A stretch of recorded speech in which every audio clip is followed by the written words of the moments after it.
with the recent happenings and with what secular music, commercial music talks about, it kind of goes against some of the values that the Bible upholds. Yeah. And when Christ-believing musicians have to be in a situation, say for example the Grammys or something, and you see something that is completely opposite of what you believe in, Right. how do you still uphold the sovereignty of God and yet partake of all the other things that happen in that setting?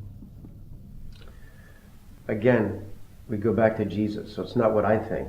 Jesus said, "You are the light of the world. Don't hide your light under a bushel. Don't hide it. You are the salt of the earth." He was speaking to you and I, those who were Christ followers. The Apostle Paul said, "Be in the world, but not of it."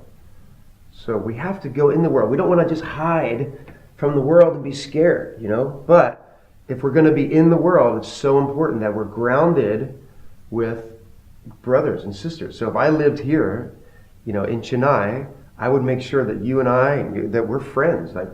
And hey, I'm going to be going to the Grammys and come with me or whatever. Or I'm going into a situation where, I could be tempted, and it would be great to have you, even as a band, as a Christian band. You notice we travel, we're 5 guys. We travel as a band, and we have fun, we enjoy life, and we love to worship the Lord, and then afterwards sometimes, we go and have, meals, or maybe some guy will have a glass of wine or something. We don't make a big deal out of that. But I understand what you're saying. It's a very good question. I think it's important for us to be in the world and just be a light. Let our lives be Jesus. We don't, without using our mouth. Someone said years ago that preach the gospel at all times, and if necessary, use words. Right.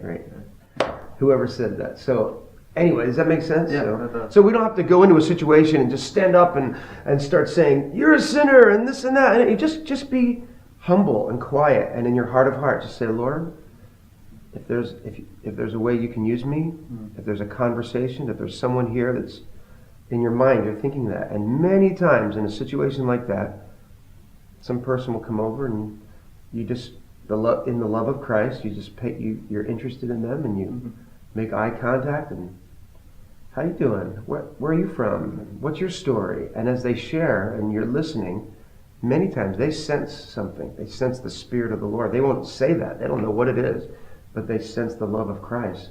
And oftentimes God will use us. So that's where we become salt in the world.